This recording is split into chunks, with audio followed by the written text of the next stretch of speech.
Snow. So many ways to look at it. One of them being cold, lifeless. You know, it reminds me, hundreds, in fact thousands of years ago, a great country was formed, the country of Russia. Unfortunately, during the early 1920s, it was taken over and turned into a communist country. And until 1991, it remained so. Under that era, great wrongs were done to all peoples across the world. Cold wars broke out. The country became known as an evil country. Country cold. So cold, so lifeless. Well, hi, I'm John Robertsoff. I'm here to show you the real Russia. Since 1991, it's become a democratic nation. Every person's got their own voice now. Unfortunately, the stereotype still remains. It's still seen as an evil country, as an isolationist. But that's not the real Russia. So few people have gone this far to look at the real culture, the depth, the heart within the nation. Hopefully, by the end of this film, like Russia, you'll be able to look like it's snow. Beautiful, pure. The culture and pride in Russia, the heart, the beauty of the nation, starts deep within the nation, with the peasantry, the lumberjacks, the hard workers. The work ethic and family values of these people establish all the beauty for this nation to have. Russia's come to be known as a semi-periphery country, meaning they export, well, mainly lowly advanced goods and lots of raw materials. In fact, one of the biggest raw material export is lumber.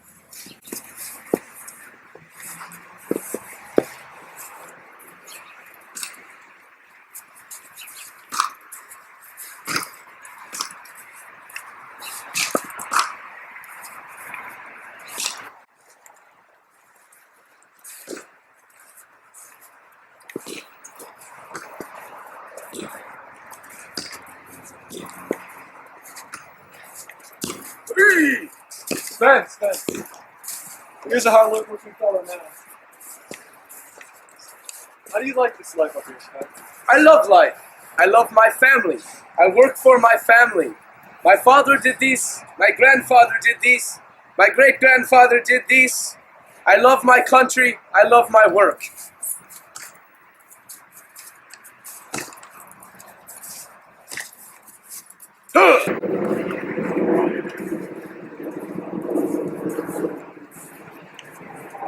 You know, lumber isn't the only natural resource industry in Russia.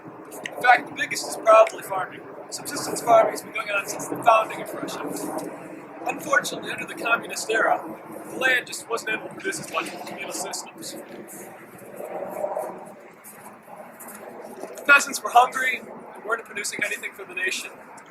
It was seen in 1928, especially in the Ukraine famine that was caused by the Russian production dropping. Fortunately, with the new post-1991 democratic system and the reform laws instituted by Yeltsin, they've been able to produce much more, as much as 40% increases in crop production in areas over 2 years. Next to me is Andrei Rishkolin. His family has lived on this land for over 600 years. So, tell me, Andrei, how has the changes, the reforms helped you in the last couple of years? Well, I have lived near the Volga River for all my life, so farming has been good. However, underneath the old system, I could not produce enough for my family to live. Underneath these new reform laws of the Democratic Party, I have been able to produce 25% more of my crop. Now my family is rich and prosperous.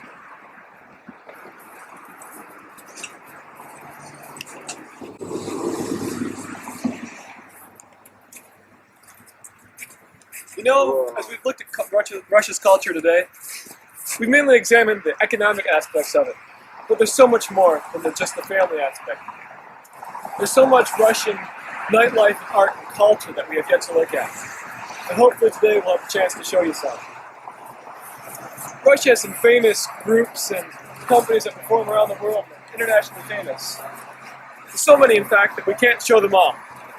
But today we will be able to see some. Starting with one of my favorites, the Moscow Circus. And their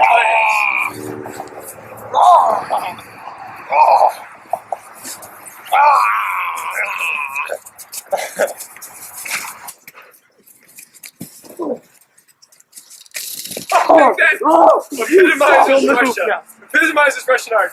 Beauty and bravery all in one. You know, the Moscow Circus was a beautiful and wonderful thing. But perhaps the most amazing of all the Russian talents is the Bolshoi Ballet. We've been invited to a special practice session, just to get an idea of how much skill, beauty, grace, and wonder goes into this. And that skill, beauty, and grace, and everything, the beauty of it, is all a reflection of Russian society.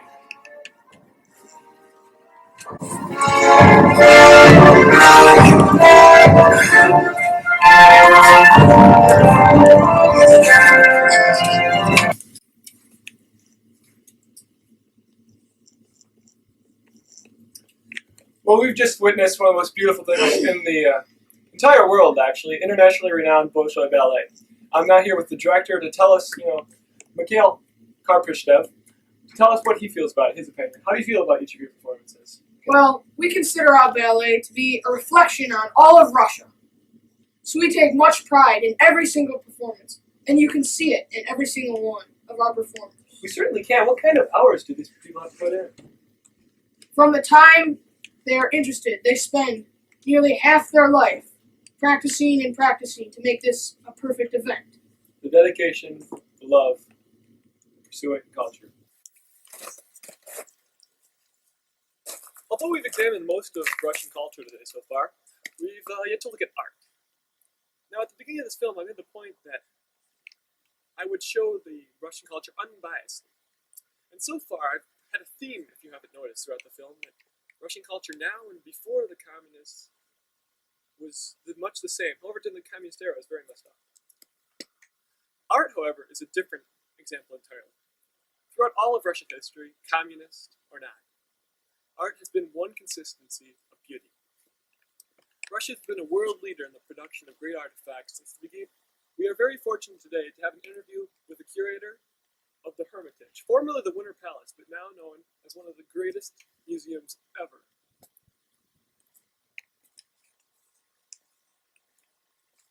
Let's go inside and see what we can find.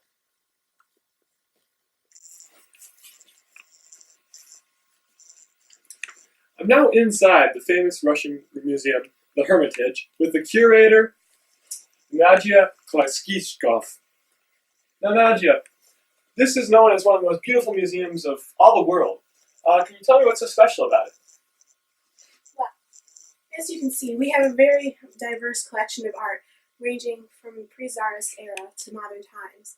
All very beautiful and very wonderful pieces. Now, I found it interesting before, you were talking to me about some misconceptions of Russian art. What were those? Well, some of the most commonly known misconceptions are, since we are viewed as a military power country, we are also seen as having no cultural diversity, when in fact we do. You can see by this beautiful art that that's what we have.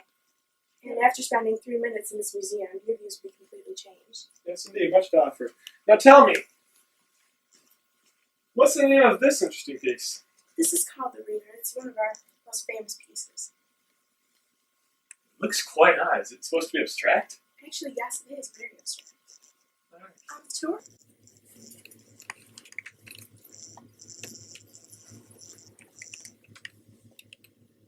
Napoleon.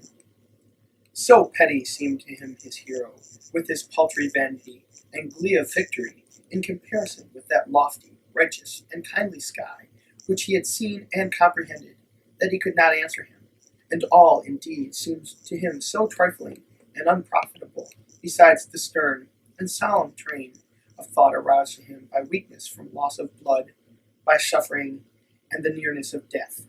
Gazing into Napoleon's eyes, Prince Andrei mused on the nothingness of greatness, on the nothingness of life, of which no one could comprehend the significance, and on the nothingness, still more, of death, the meaning of which could be understood and explained by none of the living. What's that we just heard? Well, John, that is probably one of the greatest works of Tolstoy. His book War and Peace, page 270, one of my favorite passages from that work, and all of Tolstoy's writing. I'm here with Ivan Krasnikov now. He's an expert on Leo Tolstoy. I've got to ask you, why exactly devote your life to the study of one writer? Well, I think Tolstoy is probably one of the greatest figures in the literature, in the 20th century, 19th century literature, in all of history, not just of Russia. Tolstoy, through his writing, he so effectively characterizes the plight, the struggles, and the situation of the common Russian man, woman, and child during this period of history, which was a time of great turmoil in Russian history, and he concentrates on the struggles of the everyday human being and even of the nobility. All classes are involved and all are represented in Tolstoy.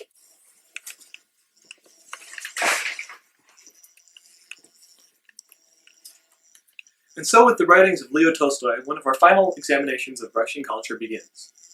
Since the beginning of time, Russia's brought us great works. Most prominently among them are Dostoevsky's Crime and Punishment and Tolstoy's War and Peace.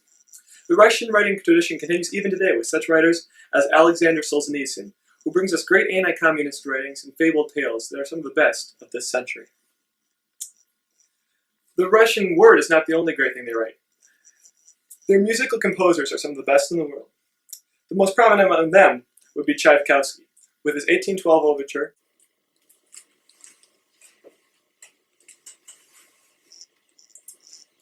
as previously alluded to in this film, the Russian family is the basis for the whole culture. The men usually go out and work during the days, and the women stay at home. So the dinner and post-dinner hours are the most important of the day. The love that is Russia can be, during this time, seen in the smells, sounds, and sights of the dinner table. The smiles on the people's faces, the sounds of communication, and the smell, the aroma of fresh-baked Russian food.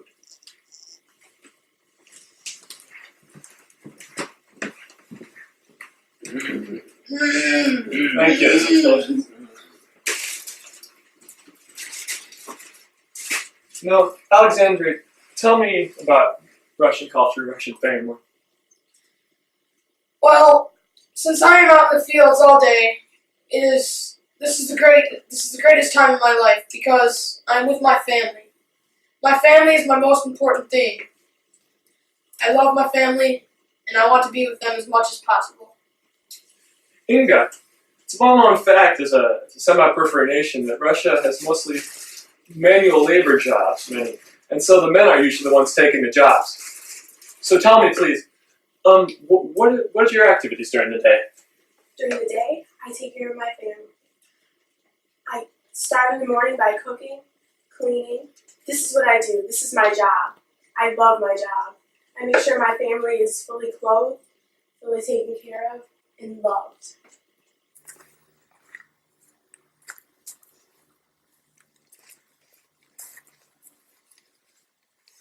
Well, we've reached the end of our journey. And at the beginning of this film, I said to you there were many ways to look at snow. Now, I'd like you to examine it as if it were the old way we thought about Russia, cold and icy. And I'd like you to re-examine the material we looked at in this film, the culture of Russia. And I'd like that warmth within the culture to start melting that icy exterior of the way you thought about Russia and allow you to look as it is. A culture filled with beauty, art, work ethic, commitment, ingenuity, imagination, creativity, and most importantly, love. I'm John Robertsoff, and I'll see you next time when we open our eyes from this deep sleep again.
Like Russia, you'll be able to look like it's snow. Beautiful, pure.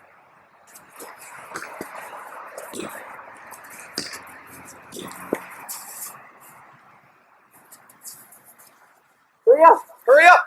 Hurry up! Is it filming? Man, Yeah. put it on. Is it on? Yeah. Stop, James, move! Move!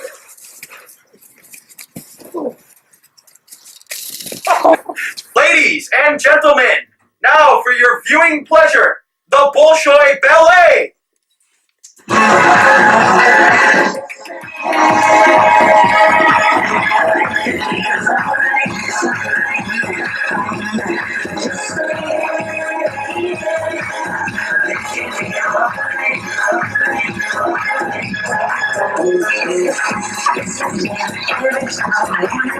Your opinions about how do you feel about your performances?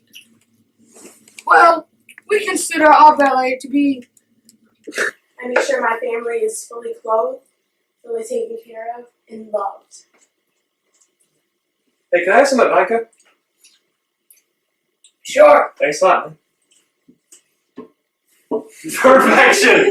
Perfection! Andy, I want some of it. Why can't Let's go inside and see what we can find. You have to push. Oh, thanks.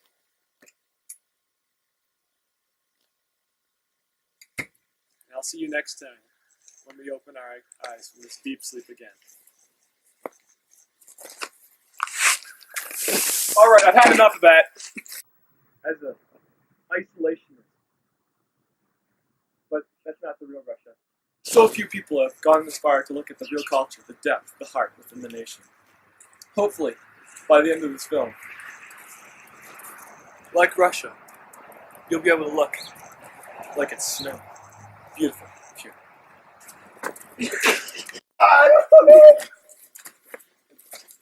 Yeah, I got your Robin saw. No, please. Man,